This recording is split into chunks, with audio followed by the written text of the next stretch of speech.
샬롬, 2023년 9월 12일 화요일입니다. 기도하겠습니다. 주님, 오늘도 주의 말씀으로 하루를 시작합니다. 사랑하는 주님, 오늘 하루 우리 몸이 거룩한 성전이 되게 하소서. 주님께서 머무실 만한 진실하고 정결한 성전이 되게 하소서. 주님께서 거룩하신 것처럼 오늘 저희도 거룩하게 하소서. 예수님의 이름으로 기도드립니다. 아멘. 오늘의 말씀은 에스라 4장입니다. 사로잡혔던 자들의 자손이 이스라엘의 하나님 여호와의 성전을 건축한다 함을 유다와 베냐민의 대적이 듣고 스룹바벨과 족장들에게 나아와 이르되 우리도 너희와 함께 건축하게 하라. 우리도 너희같이 너희 하나님을 찾노라. 아수르 왕 에사라돈이 우리를 이리로 오게 한 날부터 우리가 하나님께 제사를 드리노라 하니 스룹바벨과 예수아와 기타 이스라엘 족장들이 이르되 우리 하나님의 성전을 건축하는데 너희는 우리와 상관이 없느니라. 바사 왕 고레스가 우리에게 명령하신 대로 우리가 이스라엘의 하나님 여호와를 위하여 홀로 건축하리라 하였더니 이로부터 그 땅 백성이 유다 백성의 손을 약하게 하여 그 건축을 방해하되 바사왕 고레스의 시대부터 바사왕 다리오가 즉위할 때까지 관리들에게 뇌물을 주어 그 계획을 막았으며 또 아하수에로가 즉위할 때에 그들이 글을 올려 유다와 예루살렘 주민을 고발하니라. 아닥사스다 때에 비슬람과 미드르닷과 다브엘과 그의 동료들이 바사왕 아닥사스다에게 글을 올렸으니 그 글은 아람 문자와 아람 방언으로 써서 진술하였더라. 방백 루흠과 서기관 심세가 아닥사스다 왕에게 올려 예루살렘 백성을 고발한 그 글에 방백 루흠과 서기관 심세와 그의 동료 디나 사람과 아바삿 사람과 다블렛 사람과 아바세 사람과 아렉 사람과 바벨론 사람과 수산 사람과 대해 사람과 엘람 사람과 그 밖의 백성 곧 존귀한 오스나발이 사마리아 성과 유브라데강 건너편 다른 땅에 옮겨둔 자들과 함께 고발한다 하였더라. 아닥사스다 왕에게 올린 그 글의 초보는 이러하니 강 건너편에 있는 신하들은 왕에게 아뢰나이다. 당신에게서 우리에게로 올라온 유다 사람들이 예루살렘에 이르러 이 패역하고 악한 성읍을 건축하는데 이미 그 기초를 수축하고 성곽을 건축하오니 이제 왕은 아시옵소서. 만일 이 성읍을 건축하고 그 성곽을 완공하면 저 무리가 다시는 조공과 관세와 통행세를 바치지 아니하리니 결국 왕들에게 손해가 되리이다. 우리가 이제 왕궁의 소금을 먹음으로 왕이 수치당함을 참아보지 못하여 사람을 보내어 왕에게 아뢰오니 왕은 조상들의 사기를 살펴보시면 그 사기에서 이 성읍은 패역한 성읍이라 예로부터 그 중에서 항상 반역하는 일을 행하여 왕들과 각 도에 손해가 된 것을 보시고 아실지라. 이 성읍이 무너짐도 이 때문이니이다. 이제 감히 왕에게 아뢰오니 이 성읍이 중건되어 성곽이 준공되면 이로 말미암아 왕의 강 건너편 영지가 없어지리이다 하였더라. 왕이 방백 루흠과 서기관 심세와 사마리아에 거주하는 그들 동관들과 강 건너편 다른 땅 백성에게 조서를 내리니 일러스되 너희는 평안할지어다. 너희가 올린 글을 내 앞에서 낭독시키고 명령하여 살펴보니 과연 이 성읍이 예로부터 왕들을 거역하며 그 중에서 항상 패역하고 반역하는 일을 행하였으며 옛적에는 예루살렘을 다스리는 큰 군왕들이 있어서 강 건너편 모든 땅이 그들에게 조공과 관세와 통행세를 다 바쳤도다.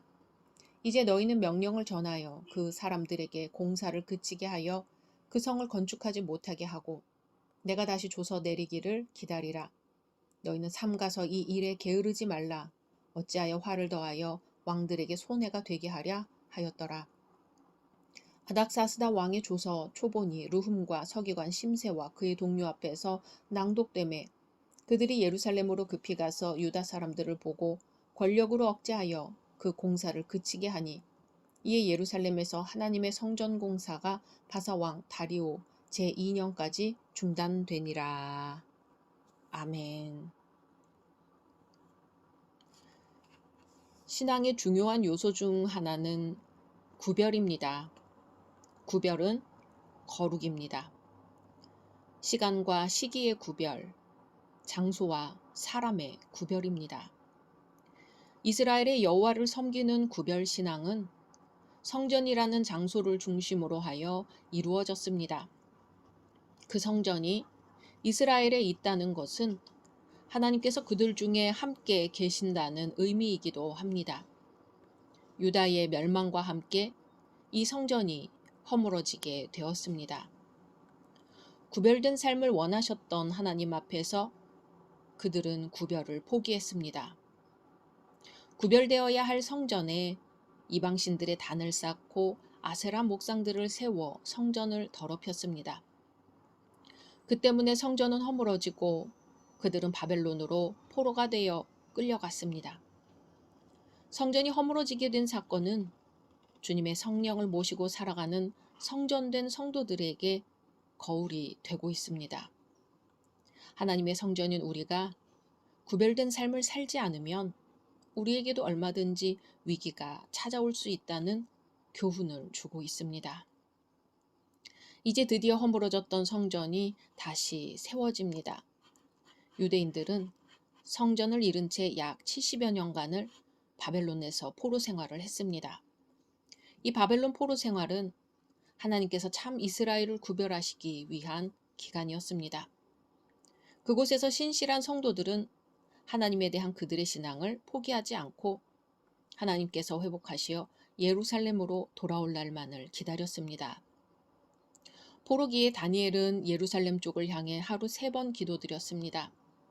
다니엘과 세 친구들은 우상에게 경배하지 않았습니다.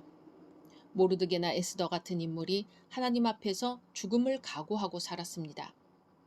포로기 시절의 이러한 이야기들은 그들의 신앙이 성전을 잃고서 힘들었지만 하나님의 회복하심을 기다리고 있었음을 보여줍니다.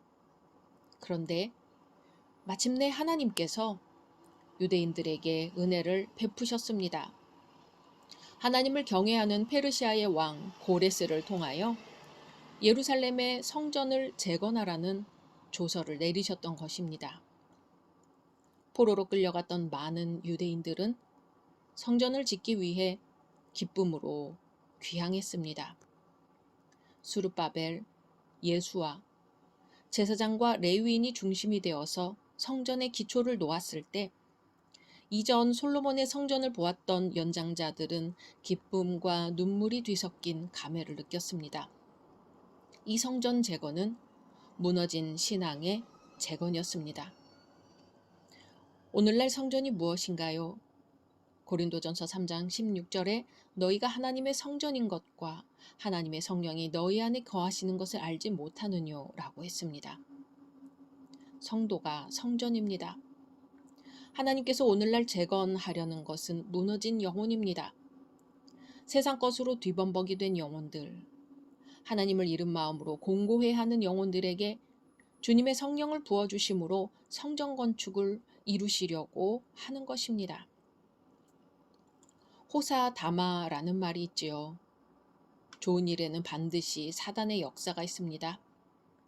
어떤 사람들이 유대인들의 성전을 건축하는 움직임을 보고 찾아왔습니다. 그들은 본래 먼 이방 나라의 민족이었으나 아수르 왕 에살 핫돈 때 북이스라엘로 옮겨와 살던 사람들이었습니다. 그들 중 대부분이 남아있던 이스라엘 사람들과 섞이면서 서로 결혼을 하게 되었고 그들과 섞였던 이스라엘의 무리는 후에 사마리아인이라고 불리게 되었습니다.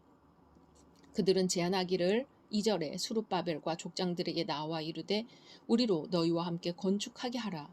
우리도 너희같이 너희 하나님을 구하노라. 아수르 왕 에사라돈이 우리를 이리로 오게 한 날부터 우리가 하나님께 제사를 드리노라고 했습니다.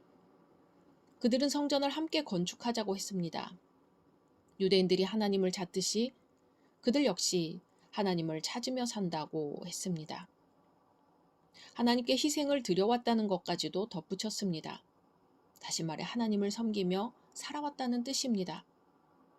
그런데 여기서 사마리아인들이 성전 재건에 동참하겠다고 주장한 이유를 살펴볼 필요가 있습니다. 그들이 명목상 내세운 이유는 자신들도 하나님을 섬기기 때문에 성전에서 제사 드리기 위해서라고 말하였지만 실제로는 예루살렘을 중심으로 민족 공동체를 새롭게 회복한 유대인에 대한 주도권을 장악하기 위해서였습니다. 즉 아수르에 의해 사마리아에 살게 된 이민족들이 유다 왕국이 멸망하자 팔레스타인 지역을 동무대로 여기고 있었는데 이제 70년 만에 유다 민족이 돌아오자 교묘한 방해 공작을 펼친 것이지요. 사마리아인들의 이러한 속셈을 간파한 스룹바벨과 예수아는 여호와 신앙 공동체의 순수성을 유지하기 위해서라도 그들의 제안을 거절할 수밖에 없었습니다. 이들의 도움을 수락하면 성전 재건은 훨씬 수월했을지도 모르지요. 하지만 하나님과 우상을 동시에 섬기던 사마리아인들의 종교적 혼합주의에 유대 백성들의 신앙이 물드는 결과 역시 초래되었을 것입니다. 이제 성전 재건을 돕겠다고 왔던 사마리아인들은 바사 왕에게 고소장을 띄웁니다. 5절 6절에 바사왕 고레스의 시대부터 바사왕 다리오가 즉위할 때까지 관리들에게 뇌물을 주어 그 계획을 막았으며 또 아하수에로가 즉위할 때에 그들이 글을 올려 유다와 예루살렘 주민을 고발하니라. 이들은 성전 건축을 방해합니다. 뇌물을 주고 고소까지 하면서 성전 건축을 막았습니다. 구별되이 산다는 것은 이러한 고난이 따릅니다. 구별은 쉬운 일이 아닙니다. 많은 반대를 안고 가는 일입니다. 교회가 이 시대에 구별되겠다는 선포는 많은 반대들을 직면하겠다는 것이며 그럼에도 불구하고 흔들림 없이 나아가겠다는 뜻입니다. 이제 사마리아인들은 고소장을 두 번째로 아닥사스다 왕에게 띄웁니다. 그 글의 내용은 거짓이었습니다. 고소 내용은 유대 백성들이 예루살렘 성벽을 수축하고 있는데 만약 이를 방치하면 바사에 대한 반역을 도모할 것이라는 허위 사실을 날조하여 고소했습니다. 특히 그들은 자신들의 고소장에 신빙성을 부여하기 위해서 사마리아 지방에 파견되어 있는 바사 제국의 관리들을 매수하여 서명까지 받았습니다. 이렇듯 예루살렘 성의 복구를 방해하려는 사마리아인들의 시도는 실로 치밀하고도 집요하였던 것입니다. 이들은 당시의 최고 실권자인 아닥사스다 왕을 움직여 자기들의 뜻대로 예루살렘 성전 재건을 중단하게 하였으며 유다 사람들을 권력으로 억압했습니다. 왕은 이러한 내용에 대해 자세히 검토하지 않고 그것을 사실로 받아들여 성전 건축 공사를 중단시켰습니다. 이 고소문 때문에 성전 재건은 16년 가까이 중단되어야 했습니다. 여기서 성전 재건이 중단된 이유를 사마리아인들의 방해와 같은 외부적인 원인 때문이라고 서술하고 있는 이 에스라서와는 달리 학개 선지자는 보다 근본적인 원인이 유대 백성들의 나태해진 신앙 때문이라고 질책하고 있습니다. 학개 선지자는 비록 사마리아인들의 방해 공작이 성공하여 성전 재건이 중단되기는 했을지라도 유대 백성들이 바사의 왕에게 적극적으로 탄원하거나 여타의 시도를 하지도 않은 채 최소 16년 이상을 허송세월하고 있었던 것을 성전 재건 지연의 근본 원인으로 보았던 것입니다. 우리는 여기서 우리 자신이 처해 있는 상황과 여건이 하나님께 충성하기 어렵다고 해서 자포자기하거나 허송세월만 하고 있어서는 안 된다는 것을 깨달을 수 있습니다. 역경 속에서 오히려 더 큰 믿음의 능력을 발휘하는 것이 성도들의 저력인 것이지요. 진정한 하나님의 백성이라면 역경 속에서도 오히려 더욱 분명하게 하나님의 능력과 영광을 드러내야만 할 것입니다. 각자 말씀 묵상하신 후 주기도문으로 마치겠습니다.